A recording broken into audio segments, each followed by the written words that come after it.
We got a 2005 Sportsman 600 twin. The problem is it won't idle. Now a lot of people say that there's an adjustment in here you can do. This is kind of a pain. I can't figure out how to really take it apart. But you these little, I've kind of got it pried up here now. But you have to kind of just twist a little bit to get these little catches unhooked here.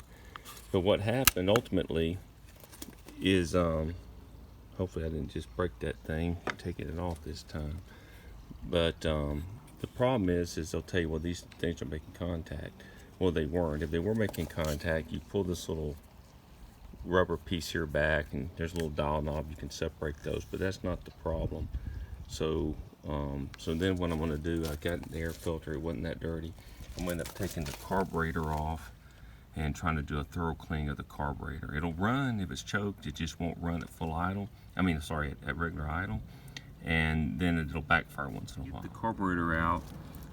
There's a screw on this band up in there. I'm gonna have to loosen up so I can get this rubber hose off that hooks to the air box. I'm just gonna take this air box on out, get this out of the way, because ultimately I believe this is gonna have to detach and come to my left as I remove it.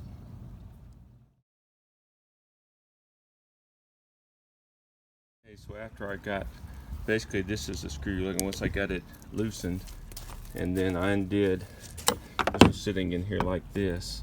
So there's two bolts here and over there. You undo those and the whole thing just basically just slips right back up out of here. And now I want to work on getting the carburetor out. Moved them, but there's two Phillips head screws here and here that'll have to come out. Inside the carburetor's another piece of hose with a hose clamp on it as well. So I undid that, and I'm going to walk around the other side and show you something here. This is not the way you would probably do this. Is probably why it's so expensive to get this work done at a Polaris dealership, because they're going to take everything apart you're supposed to get something out. All right, you probably need to take this whole fender piece off, pull this piece off, because ultimately what I'm going to have to try to do, and you won't be able to see it in here yet, but I've got to get to the side of this carburetor and take some screws off in order to get the throttle cable and disconnect and so forth. So what I'm trying to do is just work this thing free and get it to where I can get it disconnected from it and pull it out of here. So next I'm gonna work on the fuel line, which is right down here, and there's a compression clamp. I'll have to get some needle nose pliers and let the compression off and pull that off. Not compression like gas, you know, pressure, what do you call them? I don't know, but it pinches it as opposed to a screw-on clamp. It's a pressure clamp that goes around it with the little ears on it. I'll pinch it closed, pull it off the hose, and at least that'll be one less restrictive thing. And you can see the edge of there's two screws. It's kind of hard for me to get up in here and show it to you. This right here, there's one screw, there's one at the bottom. That plate has to come off in order for me to get the throttle disconnected from there. So that's going to be my next big challenge. I'm hoping that by undoing this fuel line that I can turn it enough to get in there. Okay, now you have a little better view of what I've got going here. I've got the red clamp pulled off. I pull it towards the carburetor. You can see that plate there a little better now. I'm going to have to get to it, and I'm going to pull the hose itself off.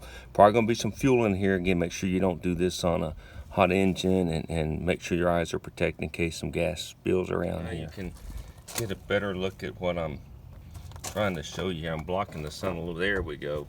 There's that plate there. I'm gonna have to work at taking off now so that I can undo the throttle and free it up. I'm trying to hold this in place here. This little pin, this is a pin. If you can see the cable come through, I've got to get this out of here, and once it's out, then the cable will come disconnected from it. And I'll try to show you once I get it out kind of what it looks like and how it works. Pin out of there. Now what I had to do, and I'm going to try to do this while I hold the camera here, this ultimately need to be all the way back up like this, which it went that way by pulling the cable up. But once you use that throttle and pull it up tight, you actually need to get a little bit of slack in this cable inside of here where you can see the slack.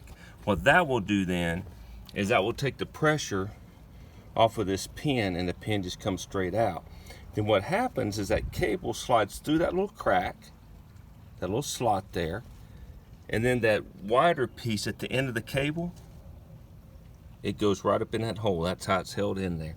So that's done. Now what I'm going to do is I'm going to unhook the it should have a screw on underneath that cover that screws that to it, and I'm going to undo that and actually pull it out.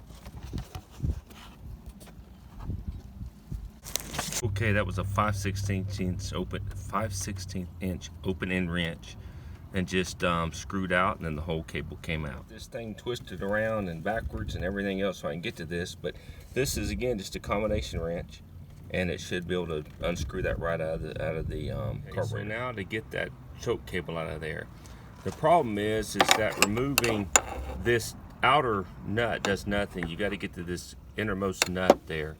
It's a 12mm, and the problem is none of these sockets are going to fit in here. I watched some videos, and basically what I have to do is grind the edge of this down so it'll fit up in there. So I'm going to do that and then come back and let you see how it works. Okay, free at last, free at last. Okay, so I'm going to try to do something I don't normally do. I'm going to try to hold this camera while I record and just show you something. So here is that choke cable as it came out of there. Now what I did is I ran this smaller nut up against this. Let me find my tool here now that I made. Okay, so this is my handy dandy Harbor Freight Special, and I ground the edges down this 12mm fit in there, and it took no pressure all really to break that nut loose, and then it basically unscrewed. Nothing falls out. It went fine, and then now I've got my carburetor. I'm taking it to the workbench and start going through it. So I got it back on my bench now, and I was kind of thrown here thinking maybe I had a hose that came off. It looks like that's some type of a breather hose. I kind of picked it up off another video, and I guess this is a filter of some sort. I know that when I blow through this though, this is how it was in the ATV.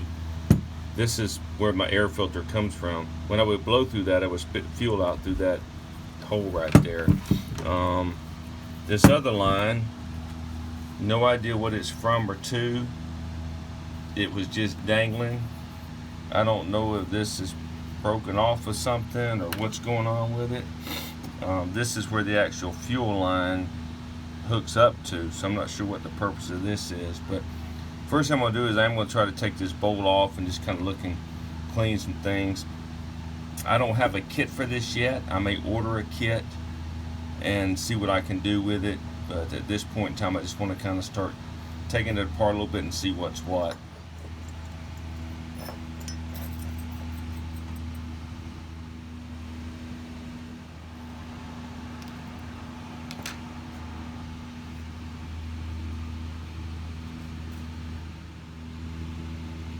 So the fuel bowl down here, the screws are really tight. I got them saturated some WD-40, so I decided to take this other end off. And when I did 4 screws, it broke loose real easy. You have a spring here, okay, and you have this piece here. Now what I had to do, and again I hate doing this, but I didn't want to just pull it. I was afraid this could rip. I didn't know, so I have one of these like Harbor Freight Special dental tool deals. And I just started it underneath here, and it'll pull on out of here. And then once it comes out, get this all from all the way around here. Then this system here, switch hands here. Then this comes out of here. And I don't know how much that's causing me a problem, but it sure isn't helping me, I know. But I don't really think it's my problem, but I will be cleaning that. So anyway, there you are. That's one more step. Okay, I was watching another video, and you can tell I reassembled this unit. I cleaned it real well. This is much cleaner in here. But the guy was saying, look, if you can spray some pressurized air in here a little bit, this should come up and down freely. Okay, because it looks like what that does is it pulls up, allowing that needle valve to open and let fuel in the system. Now, before it was pretty rough, and you remember I cleaned that, it was pretty dirty. So when I did this, I covered it a little bit and put a little bit of low pressure against it, and I could see it going up. So that for sure is better than it was. Now whether that was my problem or not, who knows? I'll tell you, these last 2 screws, this one and the one over here, these are bears to get out, and it was getting to the point that I was fixing to have a real problem with this screw head. So I quit, and I had some vice grips that I put on it, on the edge, and it really didn't take much. It just didn't need to slip, and it broke free. So I'm going to remove those, and we'll open up this bowl and see what we've got here. Now, so this is what we've got. Nothing came flying out on me, so that's a good thing. Now I'm going to go back and watch some more myself and see what I can come up with. This is obviously the float system in here, but now I go look to see what I can and can't clean of this system. It looks relatively clean to me, so we'll see. Move the float now. There's the pin here. You can see I've got it out a little bit that holds the float in place. Now, what I didn't realize, I mean, it doesn't take but a second to figure it out. The guy, one video I watched said, you know, just tap it. The problem is it only comes out one way. If you notice, this has a little lip on it. So just watch which side is bigger or round, tap from the other side, and it should come out. That needle valve's gonna come out with it. Needle valve went in there. And the needle valve, if you notice, I'm like, oh, it almost fell off there again. But it's just a little piece of wire on it that goes over. Oh, there it fell off right there. Relatively simple. Well, once I pick it up, all it is you see it has that bend there, and all that does is go over that piece right there in the middle. That's how it attaches, and then it just drops down in there. One thing I want to just talk to you about as a side note, I mentioned earlier I wasn't sure what the purpose of this line was. Well, it's an overflow line. So the way this works is there's a little hole in here. Probably won't be able to pick it up with the camera, but you'll see when you take yours apart. If the fuel gets up too high, it goes into this pipe, comes out through this end, out through the hose onto the ground. So that's what the purpose of that was. So I'm a lot less worried about it having been disconnected from something, at least anyway. So now we'll continue on the disassembly. Here's your main jet here. I'm running a 152.5. I'm gonna have to check to see if that works for me. I've already taken it out, looked at it, and put it back. But you want to take it out. You should be able to see right down through the middle. There's a hole right through the middle. You can clean it with some carb cleaner. Mine was clean. I could see through it with no problem. I just sprayed some carb cleaner in there. Next, we're gonna take out this other jet. You see that it's a cross flat tip in there. It's a little difficult to find a screwdriver that narrow, but make sure that you're in that groove good and solid before you start taking that one out. So I took the jets out that I had and cleaned them in accordance with another video I watched. I'm fixing to reassemble this piece.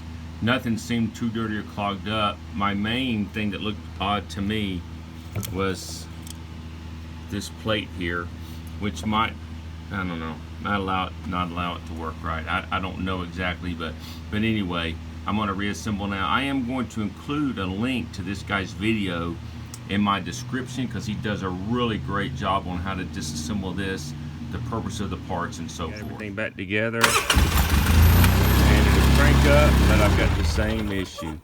When I try to take the choke off, it dies on me. So we will move on to other troubleshooting. Okay, so what I did, you can see it's idling at 1200 RPMs now. What I ended up doing is taking that darn carburetor off again, and this time I went and got a gallon of soaker solution, and I could soak the actual carburetor housing in instead of cleaning the components alone, and it appears it's working like a champ now. So it must have been just some crud up in the carburetor as opposed to a dirty component of the carburetor. So hopefully this helps you guys a little bit in troubleshooting your system. What I did do when I got this going, it's getting dark out here, but the screw point down here, that adjusts your idle. So as you adjust that though, you got to ensure that your contacts here don't touch as well. So you're kind of working both things, and it's running like a champ now, so hope this helps somebody.